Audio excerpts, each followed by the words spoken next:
Hello, welcome to MJRRPG, a podcast for tabletop role-playing game reviews, replays, etc. and so forth, but it's really just Call of Cthulhu reviews. And I have a cold, so if you don't want to listen to my nasally voice, you can find the link to the written version of this review in the show notes. The following is a review for the Call of Cthulhu scenario, The Crimson King, written by Alex Guillotte and Ian Christiansen, the first entry in the Grindhouse Collection. In short, The Crimson King is a short and blunt survival horror scenario that gets straight to the point with a stylish and blood-drenched setting. Before running a Grindhouse scenario, it's best to know what you're getting into.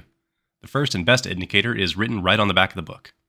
These aren't your typical Call of Cthulhu scenarios, where some classy, well-dressed investigator sips tea and pores over leather books in some wood-paneled library. These are burning dumpsters of pure horror where a fleeing private investigator limps through some filthy back alley on a busted ankle while a howling pack of mutants try to beat them to death with limbs of their dead friends. In other words, these are not for the faint of heart and are intended for mature audiences only. Player discretion is advised. The Crimson King lives up to that advisory. It's a scenario that quickly gets to the bloody point, and from there it's all screaming and running. As the first scenario in the Grindhouse Collection, it's a good introduction, but also shows some rough spots that could quickly smooth over in its sibling titles.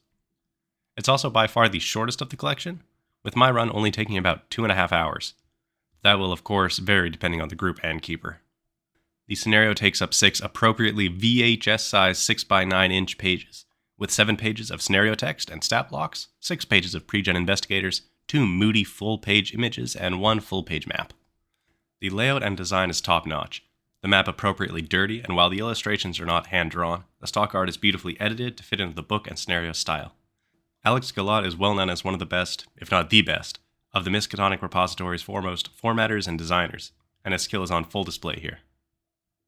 Set in a moody 1980s underground goth rock nightclub, the scenario makes full use of its seedy location, though that location and date are not set in stone and could be transported to any country, city, or time period with a swap of music and style if desired.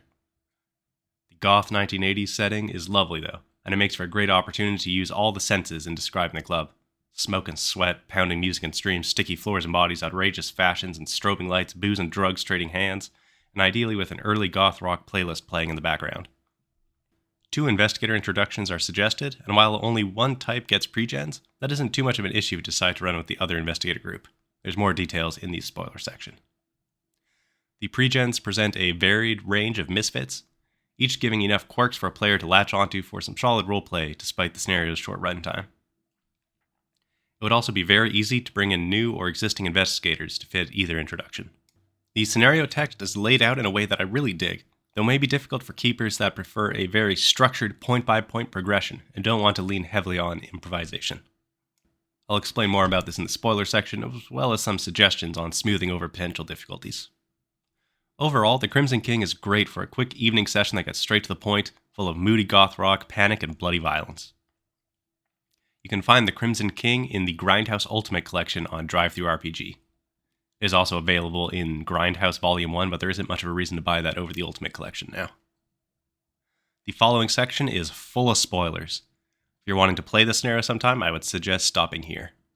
But if you are wanting to play it, maybe just buy it for your keeper to make them happy. The Crimson King is a single location and escape-focused scenario.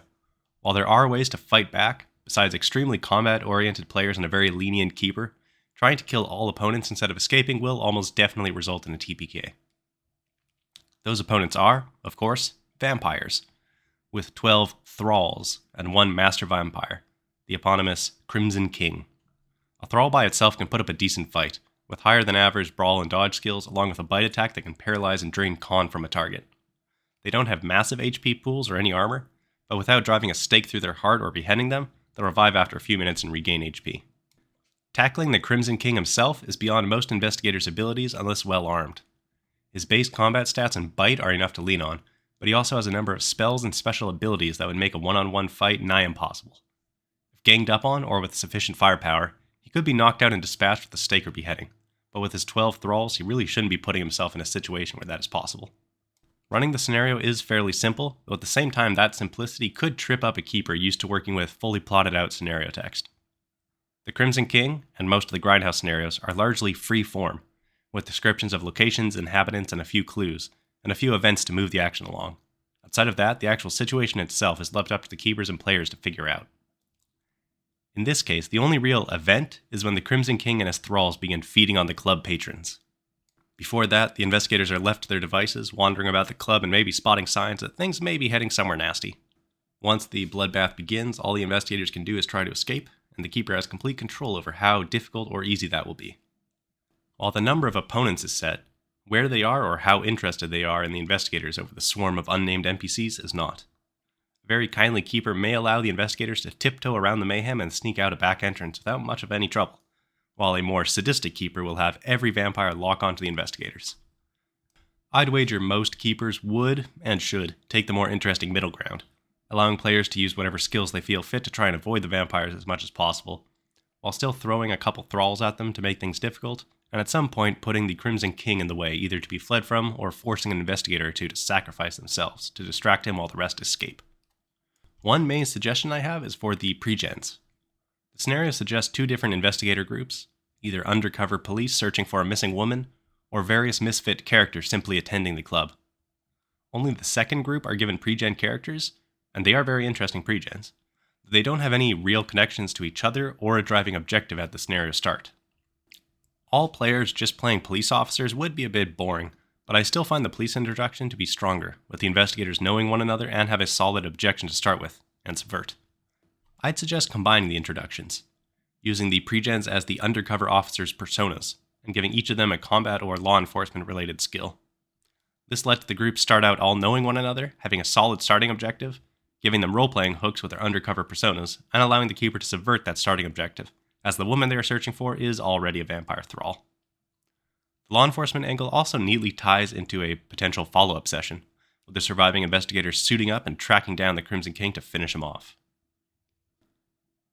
The Grindhouse Ultimate Collection is an easy recommendation, and the Crimson King is a fine starting introduction to the series. Again, you can find the Crimson King in the Grindhouse Ultimate Collection on DriveThruRPG, or in the Grindhouse Volume 1, but again, not really any reason to do that anymore. Thank you for listening.